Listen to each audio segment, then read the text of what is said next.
हमने शहर को दी एक नई पहचान, हम हैं सिंघानिया बिल्डकॉन।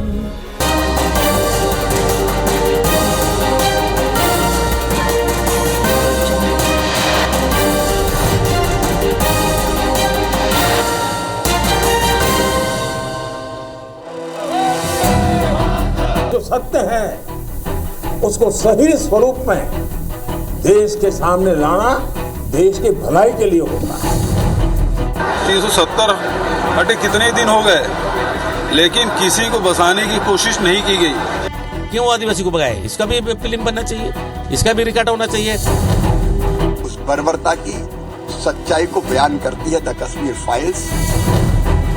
दिमाग के ऊपर जो कई पर्दे पड़े थे, उन पर्दों को हटाने वाली फिल्म। कैसा संवेदनशील फिल्मांकन इस पिक्चर के अंदर जो हुआ है, जो वास्तविक परिस्थिति को उजागर करता है, जो देश के लिए जरूरी था।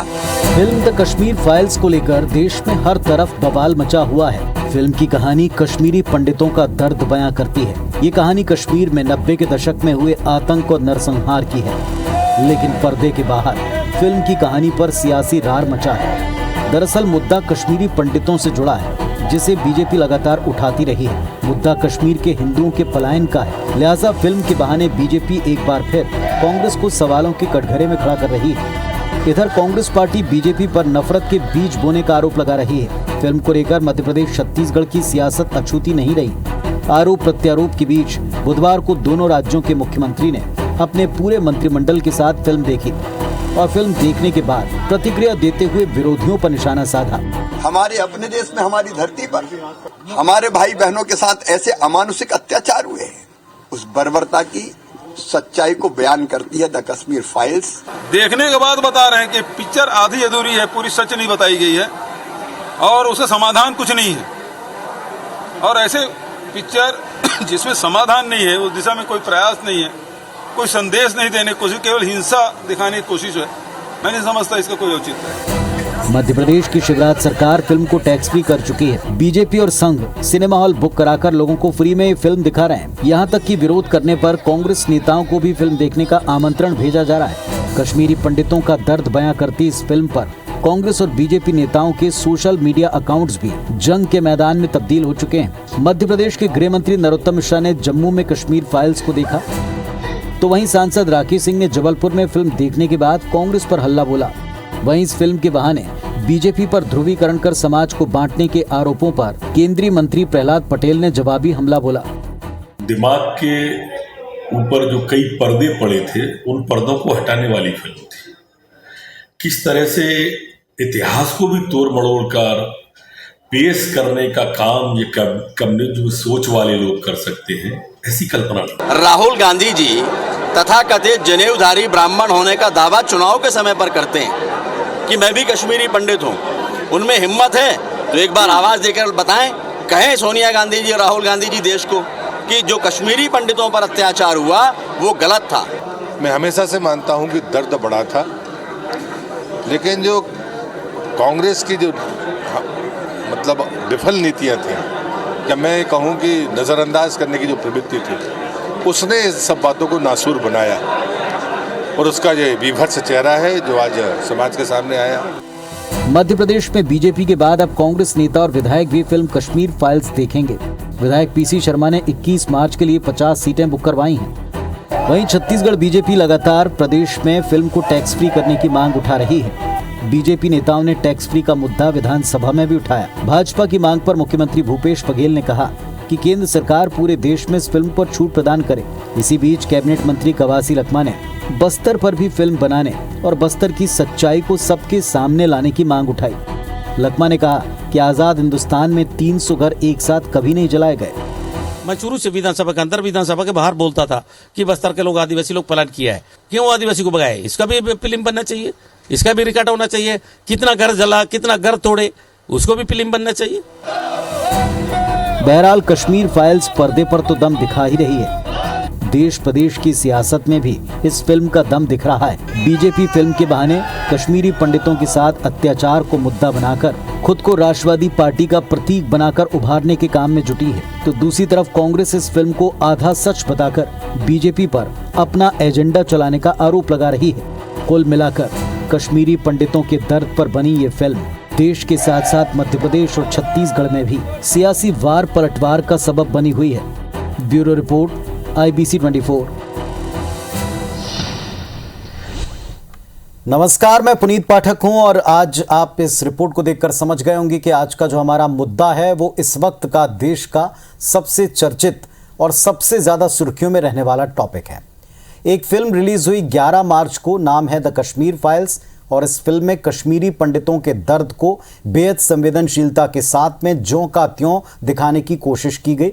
मेकर्स का दावा है कि जो कुछ दिखाया है वो जो घटा है उसका केवल 5% है, लेकिन जितना भी दिखाया गया है इसमें बिना किसी बहुत बड़े तामझाम या स्टार कास्ट के इस फिल्म ने लोगों को कुछ इस तरह से छुआ कि अपने आप में एक रिकॉर्ड बना कि हर एक गुजरते दिन के साथ फिल्म का कारोबार बढ़ता चला गया। अमूमन ये उल्टा होता है, लेकिन यहाँ फिल्म का कारोबार बढ़ता चला गया और कुछ करोड़ में बनी ये जो फिल्म थी वो 100-125 करोड़ रुपए का आंकड़ा पार कर चुकी। और इन सब के बीच में एक सियासी संग्राम छिड़ गया कि किसने ज़्यादा बड़ी गलती की, कौन ज़्यादा बड़ा दोषी है और कौन राष्ट्र के खिलाफ रहा और कौन राष्ट्र के लोगों पर जुल्म के समय खामोश रहा। चलिए, इस पर डिबेट करने के लिए इस वक्त हमारे साथ एक पैनल जुड़ रहा है। चूंकि ये मुद्दा है एक फिल्म का, लेकिन इससे कांग्रेस पार्टी और भारतीय जनता पार्टी तमाम लोग दो अलग अलग हिस्सों में बटे हुए और दोनों अपने अपने हिस्सों को मजबूती से रखते नजर आए। तो आज दोनों पक्षों को रखने के लिए बहुत ही समर्थ नेता हैं।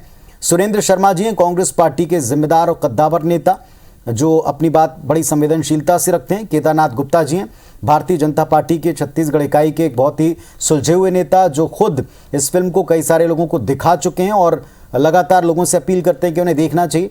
कांग्रेस पार्टी की तरफ से मध्य प्रदेश से अजीत भदौरिया साहब हैं जो इस विषय पर बेबाकी से अपनी राय रखने के लिए जाने जाते हैं, और डॉक्टर दुर्गेश केसवानी साहब हैं, भारतीय जनता पार्टी के एक जिम्मेदार प्रवक्ता महोदय। आप सबको नमस्कार, बहुत स्वागत है आपका। ये फिल्म हम में से सभी ने देखी है। इस फिल्म को देखने के बाद में बहुत सारे लोगों की राय आप लोगों तक भी पहुंची होगी। सबसे पहले मैं सुरेंद्र शर्मा जी से पूछता हूं, चूंकि छत्तीसगढ़ में अब तक ये फिल्म टैक्स फ्री नहीं हुई और ये बार बार तर्क और मांग उठती रही है। केदार जी ने स्वयं भी मांग उठाई है और तमाम भारतीय जनता पार्टी के लीडर्स मांग उठाते हैं कि देश में कई राज्यों में टैक्स फ्री हो गई, आप इसे यहाँ टैक्स फ्री क्यों नहीं करते? देखिए पाठक जी, ये पहली बात ये है कि छत्तीसगढ़ एकमात्र ऐसा प्रदेश है जिसके मुखिया माननीय भूपेश बघेल जी ने तमाम मुख्यमंत्रियों के साथ जाकर इस फिल्म को देखा है जी। उन्होंने तो बकायदा भारतीय जनता पार्टी के तमाम विधायक की साथ चल के अपन लोग इस पिक्चर को देखते हैं। इस फीचर फिल्म के संबंध में जो भी राय है एक साथ अपन देख करके व्यक्त करना चाहते हैं। जो प्रश्न आपने किया कि भारतीय जनता पार्टी कह रही है कि इस फिल्म को टैक्स फ्री करना चाहिए, मेरा कहना सिर्फ ये है कि ये एक फिल्म है, एक फिल्मकार ने एक फिल्म बनाई है। ये एक सत्य घटना पर आधारित है और एक रात की घटना पर आधारित है। जिस रात को तमाम ये कॉल किया गया कि कश्मीरी पंडित जो है कश्मीर को छोड़ दें और यहाँ से चले जाएं, ये इस घटना के संदर्भ में तो निश्चित रूप से पूरे देश को मालूम है और ये अच्छी बात तो इसको कोई कह नहीं रहा है।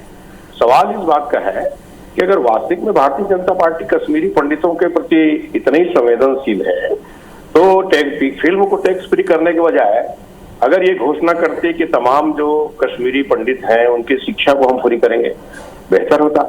अच्छा चलिए ठीक है, भारतीय जनता पार्टी के राज्यों में टैक्स फ्री है पिक्चर, तो मांग कर रहे हैं कि छत्तीसगढ़ को भी करना चाहिए। तो हमारी मांग ये है कि छत्तीसगढ़ की सरकार तो 2500 रुपए धान की कीमत दे रही है, तो बाकी भारतीय जनता पार्टी के राज्यों को भी देना चाहिए। छत्तीसगढ़ की सरकार तो 2 रुपए किलो में गोबर खरीदी कर रही है, तो भारतीय जनता पार्टी की सरकार को भी अपने राज्यों में 2 रुपए किलो में गोबर खरीदी करना चाहिए। छत्तीसगढ़ की सरकार भूमिहीन मजदूरों को 7,000 रुपए सालाना उनको एक तरह से सहायता प्रदान कर रही है। तो क्या ये उचित नहीं होगा? क्या ये योजना उचित नहीं है कि इस योजना को भारतीय जनता पार्टी की सरकार भी लागू करे? ये देश तो हम सबका है ना, इस देश को हमको सबको मिलजुल करके चलाना है।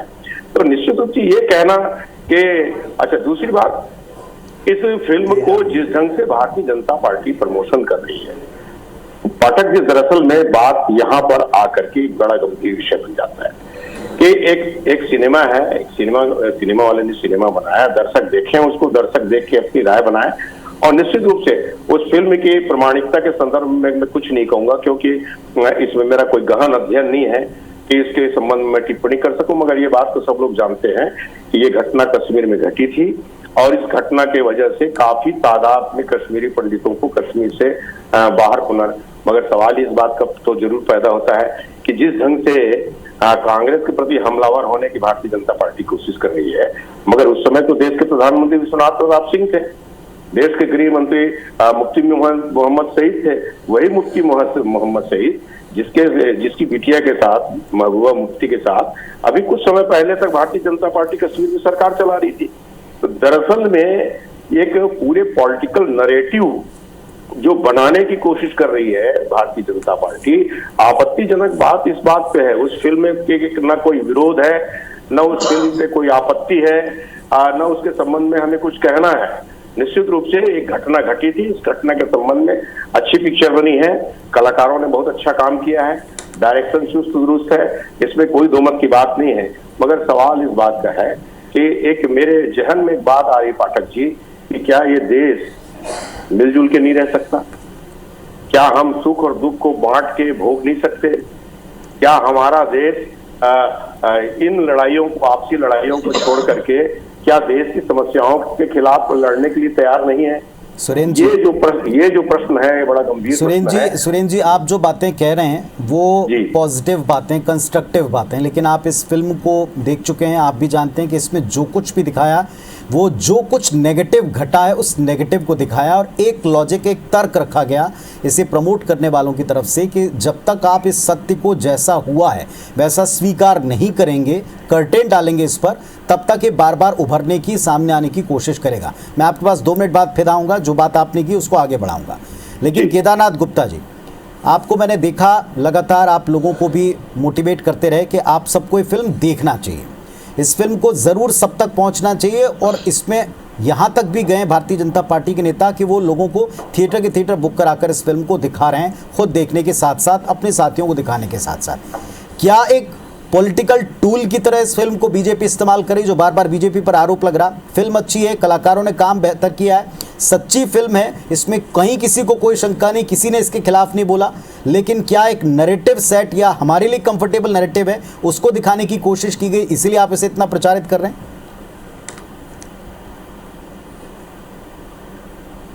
नहीं, देखिए ऐसी बात नहीं है। पहली बात तो यह है कि मेरे स्वयं प्रभात टॉकीज में 2 शो पूरे थिएटर बुक किए और आने वाले समय में और लोगों की बुकिंग कराई है और लगभग 2000 लोगों को दिखा चुका है और आगे 3000 लोगों को दिखाने की योजना है। और मैं किसी को पकड़ के नहीं ला रहा, मैं खाली घोषित करता हूं कि जिसे आना है वो निःशुल्क उसको देख सकते हैं। सवाल भारतीय जनता पार्टी का कार्यकर्ता होने के साथ साथ मैं एक भारतीय हूं और भारतीय संविधान पे पूरी आस्था रखता हूं। अगर देश के किसी कोने में संविधान के विपरीत अगर कोई कार्य हो रहा है और संप्रदाय और धर्म के आधार पर बलात्कार जैसी घटनाएं हो रही है और ऐसा बलात्कार की परिवार के सामने नग्न कर दिया जा रहा है महिलाओं को और उनके साथ सामूहिक बलात्कार किए जा रहे हैं और फिर पति को मार डाला जा रहा है, अगर ऐसा कृत्य कहीं घट रहा है और उसको देश जानने की कोशिश कर रहा है तो कांग्रेस किलबिला क्यों रही है? अरे सवाल ये आता है कि 1990 में प्रधानमंत्री कौन था, गृह मंत्री कौन था, वो छोड़े। अरे भाई, कश्मीर का जो जहर है वो बीज बोया किसने? नेहरू जी ने 370 और 35 से अगर नहीं लगाई होती तो वहां पर आज कश्मीर में व्यवस्था नहीं होती। और उसके अगर पहले हम जाते हैं, अगर पाकिस्तान नहीं बनता, भारत देश का विभाजन धर्म के आधार पर हुआ और मुस्लिमों को पाकिस्तान दिया गया, उसके बाद ही तो मुस्लिम बर्बर आतंकवादी जब 1947 में वहां पर घुसे और हरि सिंह राजा ने मांग की कि सेना को भेजा जाए, उस समय तो आखिर बंटवारे के बाद ही तो शुरू हुआ ना।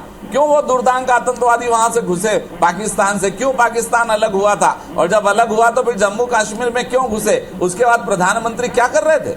उसके बाद उन्होंने 370-35 से उनको पूरा सुरक्षित किया, आखिर क्यों, किस लिए हुआ ऐसा? और मैं बारंबार ये बात कहना चाहता हूँ, 1981 में कोई प्रधानमंत्री जी को पत्र लिखता है कि मेरी बेटी लापता है, तो उसका जवाब आता है कि हम वहां पर कुछ नहीं कर सकते, ये हमारी मजबूरी है, हम वहां पर जमीन का कोई टुकड़ा नहीं खरीद सकते, ये देश के लोग, ये हमारी मजबूरी है। ये पत्र आज चलते तो लोग कहते हैं बीजेपी का IT सेल का है, निकाल लो ना, उसके दस्तावेज निकाल लो। अगर कोई चीज को सही रूप से दिखाया जा रहा है तो वो कांग्रेस भाजपा क्यों कर रहे हैं? क्या हिंदुओं से कोई दुश्मनी है कांग्रेस पार्टी को, जो बारंबार ये कहती कि ये भाजपा के लोग दिखा रहे? क्यों नहीं कह देते कि ये कश्मीर में गलत हुआ था और लोग देख रहे तो ठीक है? वो तो कहते हैं ना उनके प्रधानमंत्री नहीं थे, फिर उनका दर्द क्यों उभरता है? उनका दर्द इसलिए उभरता है क्योंकि ये पाप कांग्रेस ने बोया था, पंडित नेहरू ने पाप को बोया था। ये पंडित कहते हैं पर इतिहास उठा के देख लो, कोई पंडित तो नहीं। कुल जमा बात ये कि कश्मीर का निर्माण और कश्मीर के निर्माण के साथ साथ उसमें जिन धाराओं को लगाया गया, आप उसे पूरी तरह से दोष देते और उसी की परिणति यहाँ इस फिल्म में दिखाए गए दृश्य तक पहुंचती है, ऐसा आप मानते हैं। लेकिन क्या एक ये जो आरोप लग रहा है कि उस समय की सरकार को आपका अपना समर्थन हासिल था, क्या आप इस जिम्मेदारी से अपने आप को विलग कर सकते हैं कि ऐसी सरकार के साथ आप भी खड़े हुए थे? क्या आप इससे अपने आप को दूर कर सकते हैं? पूछूंगा मैं आपसे, लेकिन अभी हमारे पास एक बड़ा पैनल है, सवाल लेके मैं आगे चलता हूं। अजीत भदौरिया साहब, आप इस पर कुछ कहना चाह रहे हैं, कमेंट करना चाह रहे हैं तो करें। एक बात जिन्होंने की कि समस्या शुरू कहां से हुई, इसकी जड़ कहां थी, अब ये पता चलना चाहिए और ये भी पता चलना चाहिए कि किसने किया, इसलिए इसको इतना आगे बढ़ाया जा रहा है। देखिए आदरणीय पुनीत जी, सबसे पहले तो मैं आपके माध्यम से मध्य प्रदेश और छत्तीसगढ़ के सारे व्यूअर्स को होली का त्योहार की बधाई देता हूं। मध्य प्रदेश कांग्रेस कमेटी की तरफ से शुभकामनाएं देता हूं कि इस देश में जिस तरीके से गंगा जमुनी तहजीब चली आ रही है और ये त्योहारों का संगम सब लोग मिला के करते रहे, आगे करते रहे, धार्मिक उन्माद फैलाने वाले लोगों से बचाव करके। दूसरी चीज पुनीत जी की बेहद कष्टकारी होता है कि किसी भी इंसान को जब अपनी मातृभूमि को छोड़ना पड़ता है, कोई भी व्यक्ति हो, जीवन में उससे बड़ा कष्ट कुछ नहीं होता है। आप देखिएगा कि जैसे हमारे अभी छत्तीसगढ़ के कांग्रेस के साथी ने बताया कि उस समय अलगाववादी नेता महबूबा मुफ्ती के पिता देश के गृह मंत्री थे। 19 जनवरी 1990 को जब भारत में बीपी सिंह प्रधानमंत्री थे, भाजपा समर्थित सरकार की, प्रहार हुआ और 4 लाख कश्मीरी पंडितों को कश्मीर छोड़ना पड़ा। आप देखिएगा उसके बाद भारतीय जनता पार्टी, सबसे बड़ा दुर्भाग्य, उसके बाद भारतीय जनता पार्टी की सरकार जो समर्थन में चल रही थी केंद्र में, भारतीय जनता पार्टी ने उस सरकार से अपना समर्थन वापस नहीं किया। कांग्रेस पार्टी के तत्कालीन नेता राजीव गांधी जी ने संसद तक मार्च की, तब जाके केंद्र की सरकार जागी कश्मीरी पंडितों के उसके लिए, और उनको कैंप लगाए गए, रिफ्यूजी कैंप लगाए गए और उनकी व्यवस्थाएं की गई। पहली चीज। अब छत्तीसगढ़ के जो हमारे भारतीय जनता पार्टी के अभी आदरणीय नेताजी ने जो नेहरू जी पर जो हमेशा इनका ट्रेंड बन गया है पिछले 8 साल से कि कोई भी बात हो सीधे नेहरू जी को दोषी ठहरा दी, तो मैं आपके संज्ञान में लाना चाहूंगा कि जब देश में और कश्मीर में धारा 370 लागू हुई थी, उस समय नेहरू जी इस देश के अंदर नहीं थे, पहली चीज। दूसरी चीज, कांग्रेस के सारे साथियों ने धारा 370 को लागू करने का विरोध किया, परंतु तत्कालीन गृह मंत्री देश के सरदार वल्लभ भाई पटेल ने अड़े रहे कि 370 धारा को लागू किया जाना चाहिए। तो कांग्रेस के बाकी लोगों ने सरदार वल्लभ भाई पटेल के सामने झुकना मंजूर किया और 370 धारा को इस तरीके से लागू किया गया। इसमें नेहरू जी का कोई योगदान नहीं, पहली चीज। दूसरी चीज, आप आ जाइए कि भारतीय जनता पार्टी अगर इतिहास की तरफ जाती है, प्रजा समाज पार्टी बनाकर बलराज मधोक जी जब काम कर रहे थे, जनसंघ के बहुत बड़े नेता थे, उस समय उन्होंने जम्मू में इस तरीके का आंदोलन चलाया था और सरकार पे दबाव बनाने का कार्य किया था कि कश्मीर का जो हिस्सा है वो पाकिस्तान को दे दिया जाए और जम्मू का हिस्सा है वो भारत में रखा जाए। परंतु तत्कालीन सरकार ने, चाहे वो पंडित जवाहरलाल नेहरू हो या सरदार वल्लभ भाई पटेल, उन्होंने बिल्कुल स्वीकार नहीं किया। भारतीय जनता पार्टी के तत्कालीन जनसंघीय नेता जो भारतीय जनता पार्टी की वर्तमान के आदर्श है, उनके इस प्रस्ताव को स्वीकार करके कोई जनमत नहीं किया गया, उसको खारिज कर दिया। तो ये भारतीय जनता पार्टी के लोग द कश्मीर फाइल जैसी पिक्चरों के माध्यम से सिर्फ धार्मिक उन्माद फैलाने के अलावा आदरणीय ठीक है, आपकी बात पर दूसरा कार्य नहीं करते। मैं एक चीज और कहना चाहूंगा जी, इस पिक्चर के माध्यम से, इस फिल्म के माध्यम से सबसे बड़ा दुर्भाग्य ये है कि इस फिल्म के माध्यम से देश के प्रधानमंत्री से लेके एक छोटा भारतीय जनता पार्टी का कार्यकर्ता, और मैं मध्य प्रदेश का निवासी हूं तो मध्य प्रदेश का मुख्यमंत्री, सिर्फ धार्मिक उन्माद फैलाने के अलावा दूसरा कार्य नहीं कर रहा। चलिए ठीक है, इस आरोप को हम पूछेंगे, लेकिन आपकी बात का उत्तर देना चाह रहे थे केदारनाथ गुप्ता जी। केदार जी, उत्तर देना चाहेंगे जिन 2 आर्टिकल्स का आपने जिक्र किया, उसके इम्पोज होने में नेहरू जी की भूमिका पर जो बात रखी भदौरिया साहब ने?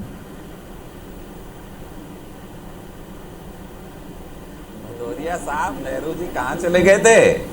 प्रधानमंत्री है देश के, और उनके बिना आदेश के वो कानून लागू नहीं होता। और आपको बता दो, नेहरू जी ने प्रेशर किया था। बात सुन लो पूरी भदौरिया जी, 2 मिनट प्रेम से बात सुन लो।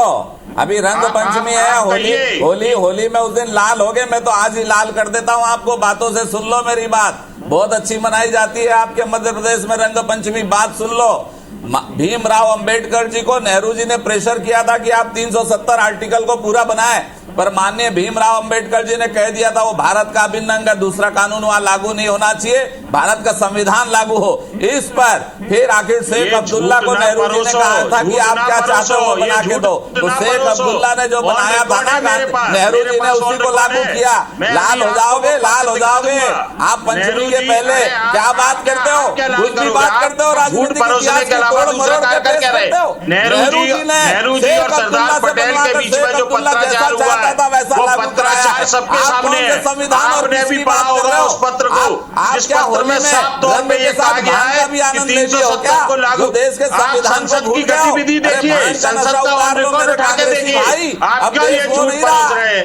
ये झूठ परोस के कब तक देश को गुमराह करते रहेंगे? अरे आप कहिए इसकी सरदार पटेल सफल रहे, कहिए सरदार पटेल की वजह से, कहिए अम्बेडकर ने, कहिए आप। चलिए ठीक है, भदौरिया साहब और भदौरिया साहब, गुप्ता जी, आप दोनों को मैं 2 मिनट के लिए रोकूंगा। हमारे साथ में पैनल पर डॉक्टर दुर्गेश केसवानी साहब भी हैं। डॉक्टर केसवानी जी, मैंने एक सवाल पूछा था, उसका उत्तर नहीं आया, बहुत सारी बातें और इसमें आ गई। एक आरोप जो भारतीय जनता पार्टी पर लग रहा है कि इस फिल्म में जो कुछ दिखाया गया है उसे भारतीय जनता पार्टी के नेता वक्त वक्त पर लगातार कहते रहे, संघ कहता रहा है, कई सारे संगठन कहते रहे। अब जब वो चीज़ें पर्दे पर दिखी हैं तो उसके द्वारा वामपंथियों को, उसके द्वारा कांग्रेस पार्टी को कटघरा करने का एक मौका मिला है। एक पॉलिटिकल टूल की तरह इस फिल्म को प्रमोट कर रहे हैं।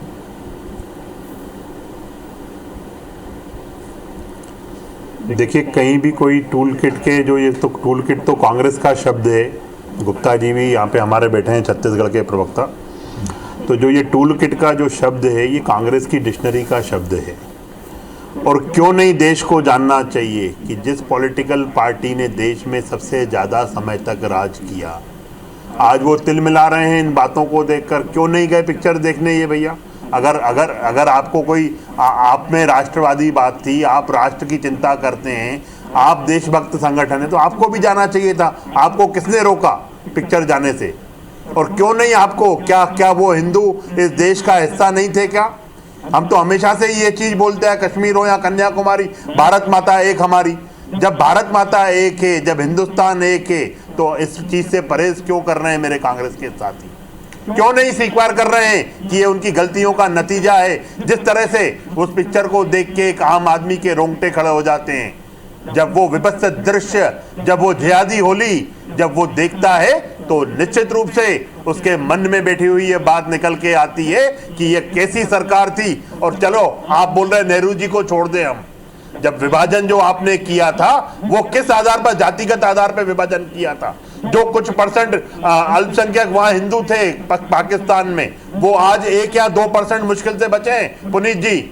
और जो मुस्लिम यहाँ पे 3-4% थे, आज 25% के आसपास यहाँ हिंदुस्तान में। तो हमने तो उनका ख्याल किया, हमने तो गंगा जमनी तहजीब निभाई, पर आप कहां थे?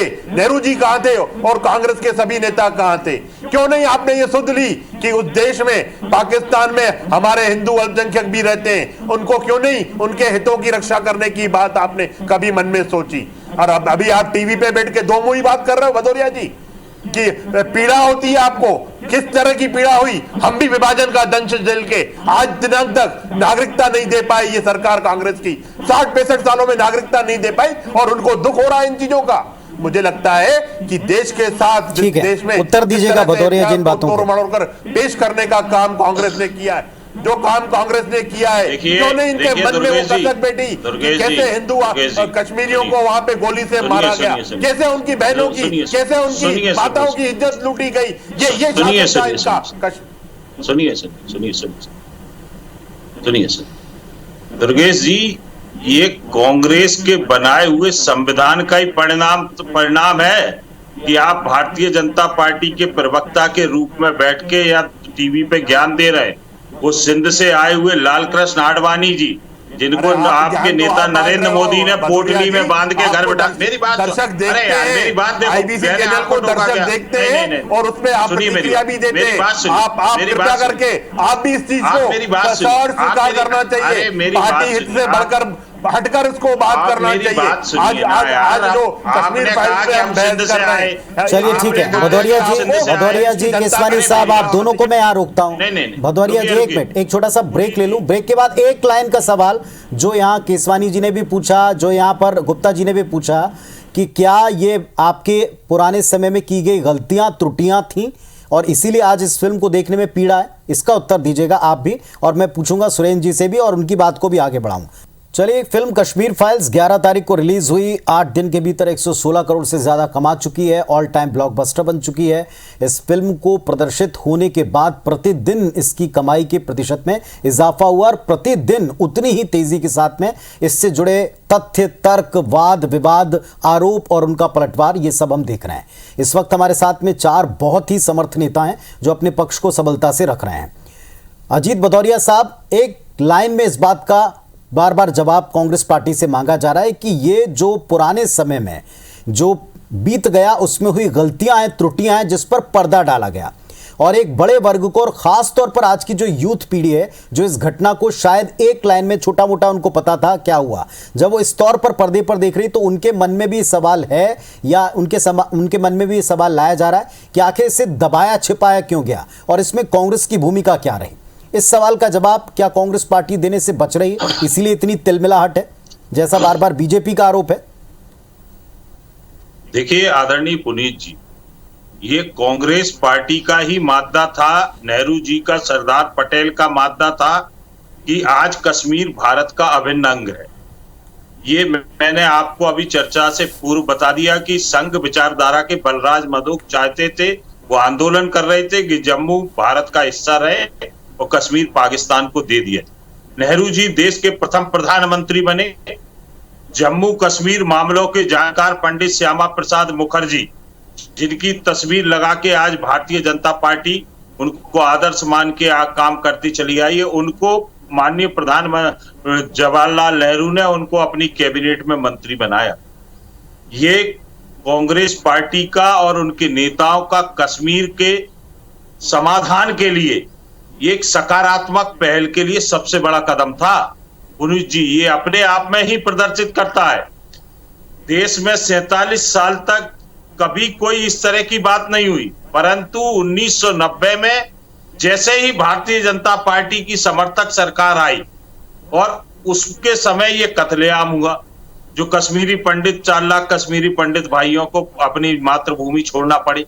मैं भारतीय जनता पार्टी के लोगों से पूछना चाहता हूं, ये सिर्फ इन फिल्मों के माध्यम से युवाओं को बरगलाने के अलावा दूसरा कार्य नहीं कर रहे, चाहे देश का प्रधानमंत्री हो या छोटे से छोटा भारतीय जनता पार्टी। ठीक है, उत्तर दीजिएगा आप केदार जी इन बातों अगर मेरी बात पुनीत जी, एक बात हो, ठीक है, उस समय कत्लेआम हुआ, लोगों को छोड़ना पड़ा अपनी मातृभूमि। द कश्मीर फाइल जैसी पिक्चर बनी, इतने घटनाक्रम घटित हुए, इतने कुकृत हुए, तो भारतीय जनता पार्टी ने केंद्र से समर्थन क्यों नहीं वापस लिया? ठीक है, गुप्ता जी उत्तर जी। प्रश्न सिर्फ और सिर्फ भारतीय जनता पार्टी से। मैं आपको बताना चाहता हूं कि हमारे पूर्वज नेता जनसंघ के, जिनका जिक्र उन्होंने अभी किया, डॉक्टर श्यामा प्रसाद मुखर्जी, मेरे देखें पीछे तो दाहिनी तरफ उनका चित्र लगा हुआ है और मेरे बाएं तरफ पंडित दीनदयाल उपाध्याय हैं, जिनके सिद्धांतों के आधार पर हम लोग राजनीति करते हैं। जब ये बात करते हैं कि केंद्रीय मंत्री बनाया गया डॉक्टर श्यामा प्रसाद मुखर्जी को, तो श्यामा प्रसाद मुखर्जी ने इस्तीफा क्यों दे दिया कांग्रेस से? इस्तीफे की वजह थी लियाकत अली समझौता। जब पाकिस्तान में हिंदुओं को मारा जा रहा था और हम भारत में मुसलमानों की सुरक्षा कर रहे थे और वहां बहन बेटियों की इज्जत लूटी जा रही थी, लियाकत अली समझौते में यह था कि पाकिस्तान हिंदुओं की सुरक्षा करेगा, और नहीं किया तो डॉक्टर श्यामा प्रसाद मुखर्जी ने लोकसभा में यह बात नेहरू जी से कही कि आपने जब समझौता किया है तो उसका पालन पाकिस्तान से कराएं। नेहरू जी ने कहा मैं सांप्रदायिक बातों पर विश्वास नहीं करता। मैं पूछना चाहता हूं क्या ये सांप्रदायिक बात है? अगर कोई समझौता है दो देश को लागू करना है तो सांप्रदायिकता कहां से आ गई? ये नेहरू जी और कांग्रेसियों ने शुरू से हिंदुओं को जब अपनी बात करते हैं तो सांप्रदायिक कहा है। पर एक सीधा सवाल उन्होंने आपसे पूछा, उसका उत्तर अब तक नहीं मिल रहा। इसीलिए हम कहते हैं त्याग तपस्या की पार्टी है। एक सीधा सवाल पूछा, उसका उत्तर नहीं मिल रहा। केदार जी, मुखर्जी ने रिजाइन कर दिया कि मैं ऐसी कांग्रेस पार्टी में नहीं रहूंगा। जी बताइए। एक सीधा प्रश्न उन्होंने आपसे पूछा कि जब आप ये देख रहे थे कि सब कुछ हो रहा था तो समर्थन वापस क्यों बीजेपी ने तब नहीं लिया? तब भी आपके नेता थे, तब भी राजनीति में दखल था, तब भी ये मुद्दा उतना ही संवेदनशील था। बहुत स्पष्ट बात है, बहुत स्पष्ट बात है, क्योंकि भाजपा बाहर से समंत्रण दे रही थी और मंत्रिमंडल में शामिल नहीं थी, इसलिए तत्काल जब ये खबरें आई तो वहां राष्ट्रपति शासन लगा और जगमोहन जी राज्यपाल बना के गए और वहां उन्होंने मिलिट्री बुलाई। नहीं तो पता नहीं है 3.5 लाख को भागने भी नहीं देते, कश्मीरी हिंदुओं को मार डालते वहां पर, क्योंकि मस्जिदों से ऐलान हो रहा था या मुसलमान बनो या कश्मीर छोड़ो या हंस रहे हो, आपको हंसी आ रही है। मैं कह रहा हूं कत्लेआम हो जाता और आप ये देश करने वाली हत्याएं हमारे बहुत बढ़िया। ये बता दें आप लोग जिन घटनाक्रमों पे ये फिल्म बन रही है कश्मीर के खाते आता है, वो सुनते हुए भारतीय जनता पार्टी के नेता अपनी आंखें बंद हुआ। उसके बाद आप आ जाइए, देश में इमरजेंसी को थोपने का काम किया गया, वो किसने थोपा इमरजेंसी को? ये कांग्रेस ने किया। 1984 के सिख दंगों में आप देखेंगे जो कत्ले। मैं सिर्फ दुर्गेश जी से सुनना चाहता हूँ, आदरणीय सभी जन, आप सभी जन को लोग सुन रहे हैं। एक मिनट गुप्ता जी, दुर्गेश जी, सवाल ये उठाया कि जब आप किसी घटना पर बनी फिल्म जो हकीकत बयां करती है, उस हकीकत के ऊपर आज की तारीख में डिबेट करके पुरानी गलतियों को पॉइंट आउट करके सामने ला रहे हैं, तो क्या आपको नहीं लगता कि उस समय आप भी उसी सरकार के जो खामोश बैठी थी, जिसकी जिम्मेदारी थी, उसके साथ सहभागिता रखते थे? तब ना कोई आंदोलन, तब ना कोई विरोध, वो क्यों नहीं हुआ? ये कांग्रेस पार्टी का सवाल है, इस पर आप लोग क्यों आंसर नहीं कर रहे हैं, इस पर उत्तर क्यों नहीं दे रहे हैं, ये वो बार बार पूछ रहे हैं आपसे। देखिए पुनीत जी, कांग्रेस सिर्फ आरोपों पर आरोप लगाकर खड़ी हो जाती है। 1900 सबसे पहला जो सबसे विभत्स जो विभाजन था विश्व का, वो ये था जिसमें लोगों को कत्लेआम कर दिया गया। ट्रेनों की ट्रेनें, एक लाशों भरी ट्रेनें हिंदुस्तान भेजी गई। क्यों नहीं नेहरू जी या कांग्रेस के लोग? क्योंकि कांग्रेस ही एक पार्टी थी उस समय जिसको सब समर्थन करके आजादी का युद्ध हम लोगों ने लड़ा था। वो कांग्रेस को हमने आगे करके सब उसमें देशभक्त लोग शामिल हुए थे उसमें। उसके बाद जब लेकिन ये उस बात का उत्तर नहीं है जो प्रश्न को पूछ रहे हैं। आपने जो पूछा उसका उत्तर हम उनसे मांग रहे हैं, उसका उत्तर देना पड़ेगा, बल्कि देश पूछ रहा है, लेकिन जो वो पूछ रहे हैं उसका उत्तर नहीं आया। 1984 के सिख दंगों पर क्यों 1984 के सिख दंगों कांग्रेस के दामन पर वो दाग लगे हुए हैं? सुरेंद्र जी से पूछते हैं। सुरेंद्र जी, आपने भाईचारे की बात, एंडरसन को भगाया। आता हूं केसवानी जी, आपके पास भी आता हूं। सुरेंद्र जी, आपने एक भाईचारे की बात की, एक संस्कृति की बात की। इसी संस्कृति के ऊपर एक आरोप लगाए कि जो सो कॉल्ड भाईचारे को लेकर के जो संदेश कांग्रेस पार्टी बार बार देती थी, इसमें हिंदू वर्ग ही बार बार पीड़ित होता रहा और उसी की आवाज दबाई जाती रही और उस पर कर्टेन डालने का काम लेखक, एक इतिहासकार और लेखक वर्ग ने किया, जिस पर यह फिल्म सबसे ज्यादा चोट करती है। वो पार्टी वाइज बट गई, लेकिन जो सबसे ज्यादा उस सोच पर चोट थी कि एक ऐसा वर्ग था और अभी भी है और बनाया जा रहा है जो सच को अपने चश्मे से दुनिया को दिखाना चाहता है, और उसका इशारा पूरी तरह से लेफ्ट की तरफ है, कुछ संस्थाओं, कुछ कैंपस की तरफ है। उस पर कांग्रेस पार्टी क्यों खामोश रही? उस पर क्यों खुलकर अपनी बात नहीं रखती आई? क्या वो पॉलिटिकली सूट करता था, आपको लगता है इसी वजह से उस मुद्दे पर खामोश रहे? देखिए पाठक जी, दरअसल में अभी हमारे मित्रों के बीच में जो बड़ी गर्मा गर्म बहस चल रही थी, भारत की आजादी के इतिहास से लेके बहुत सारी बातें ऐसी हैं कि देश की आजादी के लिए जो संघर्ष चला और जिन परिस्थितियों में देश के तमाम बड़े नेताओं ने विभाजन को स्वीकार किया, देश के नेताओं ने इस बात को भी स्वीकार किया कि 562 रियासतों में कौन सियासत स्वतंत्र रहना चाहता है, कौन भारत में शामिल होना चाहता है, उसकी भी छूट दी गई। तो उनकी राष्ट्रीय निष्ठा पर तो कोई प्रश्न नहीं उठा सकता। वो सारे लोग जो हैं कोई प्रधानमंत्री बनने के लिए या राष्ट्रपति बनने के लिए या विधायक या सांसद बनने के लिए संघर्ष नहीं कर रहे थे। वो सारे लोगों ने देश की आजादी के लिए संघर्ष किया अपने अपने तरीके से। किसी ने गर्म तरीके से किया, किन्होंने शांति तरीके से किया, किन्होंने अहिंसक आंदोलन किया। और देश की आजादी के बाद 562 रियासतों में बटी भारत देश को एक करने का काम अगर किया तो कांग्रेस पार्टी ने किया। और आज हमारे भारतीय जनता पार्टी के मित्र जो है एक लाइन में खारिज करते हैं। आप पंडित जवाहरलाल नेहरू की जाति पर प्रश्न उठाते हैं, आप पंडित जवाहरलाल नेहरू के राष्ट्रीय निष्ठा पर प्रश्न उठाते हैं। दरअसल में जो परिस्थिति, हमारा देश कैसा है, हमारा हिंदू धर्म कैसा है, हम तो सबको अंगीकार करते हैं। हमारे ऊपर तो बरसों से आक्रमण होते आए हैं, सबको हम लोगों ने मिला लिया। आज चलिए आप, मैं पाठक जी आपसे प्रश्न पूछता हूँ, हमारे मित्रों से प्रश्न पूछता हूँ, क्या आप हमारी भाषा में से चलिए अलग अलग कीजिए, बोल के दिखाइए।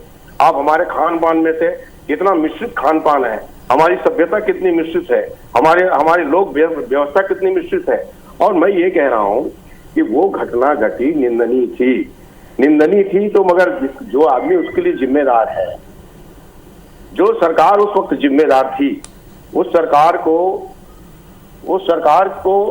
आप टारगेट करने के बजाय आप एक वर्ग विशेष के बीच में एक विद्वेष पैदा करने की स्थिति करते। मेरी थोड़ी बात सुन लीजिएगा। दरअसल में भारतीय जनता पार्टी बीच बीच में टेस्ट करती है भारतीय आवाम का। कभी गणेश जी को दूध पिलाएंगे, कभी शंख बजवाएंगे, कभी घंटी बजवाएंगे, कभी दिया जलाएंगे। उसी क्रम में अगला क्रम है ये फिल्म का दिखाना। फिल्म की सत्यता प्रमाणिकता पर मैं कोई प्रश्न नहीं कर रहा हूँ। कोई देखना चाहे अच्छी बात है, उसकी प्रक्रिया निश्चित रूप से जो घटना घटी उसकी वो तो निंदनीय था ही। मगर सवाल ये है इस बात के लिए कि आज चलो हमने कुछ भी नहीं किया, हमारी कांग्रेस पार्टी ने कुछ भी नहीं किया। आप तो 7-8 साल से हैं, 370 हटे हुए भी बहुत दिन हो गया। कितने कश्मीरियों को पुनर्वास हो गया, देश को बताइए ना। आपने नोटबंदी लागू किया तो कितने आतंकवाद में लगाम लगा, कितने नक्सली में लगाम लगा, देश जानना चाहता है। आपके जीएसटी से आर्थिक आंदोलन नहीं स्वतंत्रता है बोल रहे थे, आप दूसरी आजादी बोल रहे थे, तो कितना आर्थिक हमारा विकास हो गया, इस संबंध में आप बताएंगे देश को। तो दरअसल में क्या है कि ये नैरेटिव, ये जो विषय, ये एक बड़ा अच्छा, जैसे ही आप इस विषय में बोलेंगे तो तत्काल भारतीय जनता पार्टी हमको सर्टिफिकेट दे देती है कि ये हिंदू विरोधी है, ये राष्ट्र विरोधी है, ये देशद्रोही है। वो कांग्रेस पार्टी जिसने अपनी पीढ़ियां खोई है देश की आजादी के लिए, वो कांग्रेस पार्टी जिसके पूर्वजों ने अपना सर्वस्व दांव पे लगाया इस देश के लिए, और ये ऐसे प्रश्न लोगों के सामने माफी मांगने वाले प्रश्न उठाएं, ये तो बहुत। सुरेंद्र जी, अभी भी वो प्रश्न वहीं का वहीं है जिस प्रश्न को मैं चाहता था कि आप चूंकि इतना लंबा अध्ययन रखते हैं और इतिहासकार और इतिहास को लिखने वाले लोग जिस वर्ग से या जिस जगह से आते रहे, मैं वर्ग कुछ नहीं कहना चाहता हूं कि कोई विशेष वर्ग नहीं, लेकिन जिस अंदाज में उसे लिखा गया, एक पीड़ा को आपने बहुत उभार कर दिखाया और दूसरे पक्ष की पीड़ा को जब आप लगातार कर्टेन करते गए, जिस पे ये फिल्म सर्वाधिक चोट करती है। चूंकि आज वो कहीं पार्टी बनकर सामने नहीं आ रहे अपनी बात रखने के लिए, लेकिन फिर भी वो जानते हैं कि सेलेक्टिव तरीके से उन्होंने दर्द को रखा। इस फिल्म में भी दिखाया कि आप सेलेक्टिव तरीके से बातें बाहर पहुंचाएं ताकि आपको पॉलिटिकली कितना गेन हो। ये जिसको गेन होता रहा वो खामोश होता रहा। इस पर मैं चाहूंगा आप अपनी बात रखें। एक छोटा सा ब्रेक ले रहा हूं। ब्रेक के बाद सवालों से क्या बचा जा सकता है? क्या उन्हीं महबूबा मुफ्ती, उनके सहयोग से बनी सरकारें तब और अब भी, इनसे बचा जा सकता है? क्या एक पक्ष को ही सिर्फ आप दोष दे सकते हैं? क्या ये जो पूरी त्रासदी के बाद समाधान की तरफ बढ़ने की तरफ, इस पर आगे बात नहीं बढ़ाई जा सकती? सारे विषयों पर पूछेंगे, कोशिश करेंगे जानने के एटलीस्ट। तो बहुत अरसे के बाद किसी फिल्म को लेकर इतना बवाल है और जिस विषय को लेकर बवाल है, जिस मुद्दे को लेकर एक दूसरे पर आरोप प्रत्यारोप हैं, उस सच से क्या कोई भी अपने आप को विलग कर सकता, अलग कर सकता? ये मूल प्रश्न आम जनता के जहन में हर बार छूटता है। डॉक्टर दुर्गेश केसवानी साहब इस मंच पर भी और कांग्रेस पार्टी ने वैसे भी इस फिल्म की प्रतिक्रिया में कहा है कि अब आप सरकार में हैं, अब आपने उस जगह जिसके दर्द को लेकर इतना सभी द्रवित हैं, अभी उनके पुनर्वास के लिए, अभी उनकी चीजों के लिए क्या किया, बार बार ये सवाल उठाते हैं। दूसरा, बार बार इस फिल्म को देखने और दिखाने की अपील करके क्या अपना सियासी लाभ और एक माहौल बनाने का प्रयास करते हैं? ये दो आरोप लगातार लग रहे हैं। देखिए पुनीत जी, अभी जैसे सुरेंद्र शर्मा जी ने कहा कि भाजपा नैरेटिव सेट करती है, तो भैया आप कर लेते नैरेटिव सेट। अगर आपको लग रहा था कि आपने ये पिक्चर सबने देखी, उस पिक्चर को देखने के बाद अगर आपको लग रहा था कि उसके जो दाग हैं, जो खून के दाग जो कांग्रेस के दामन पर हैं, तब वो नैरेटिव सेट करके जनता के बीच में आ जाते।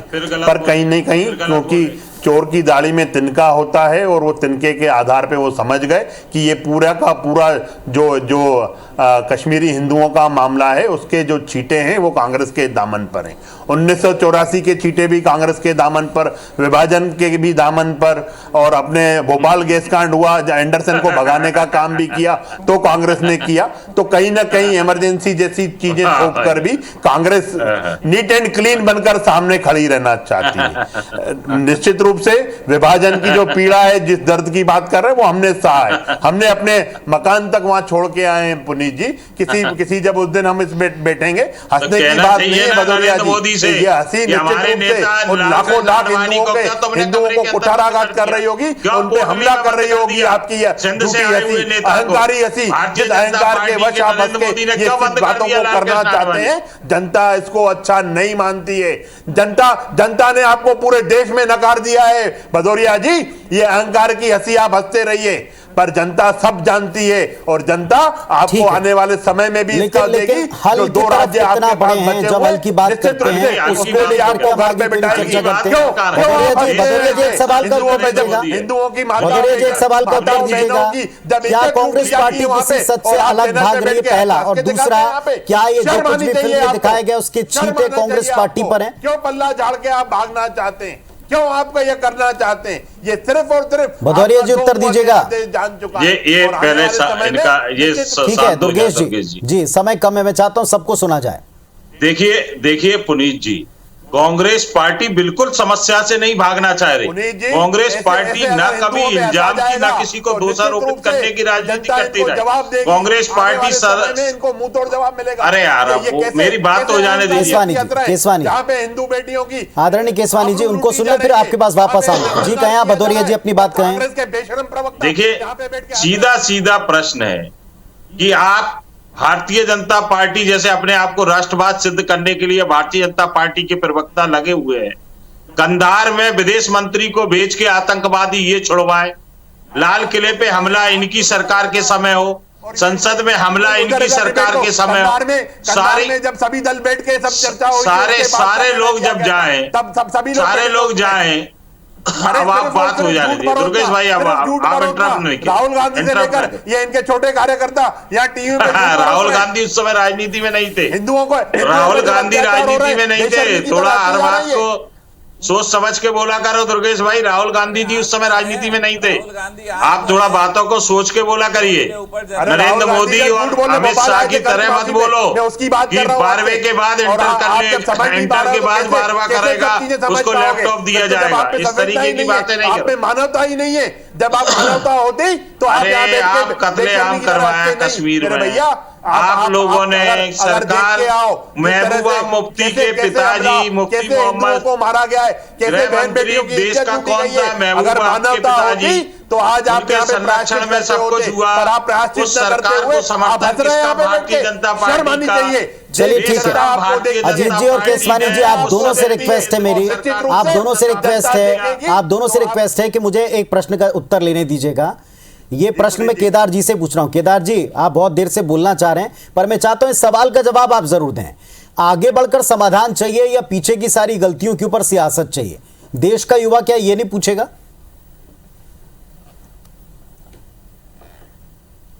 देखिए पुनीत जी, आपने बहुत अच्छा प्रश्न किया है, और देश के प्रधानमंत्री जो 56 इंच के सीने की बात करते हैं, उन्होंने 35 और 370 हटाया है कि आगे उसका समाधान हो सके।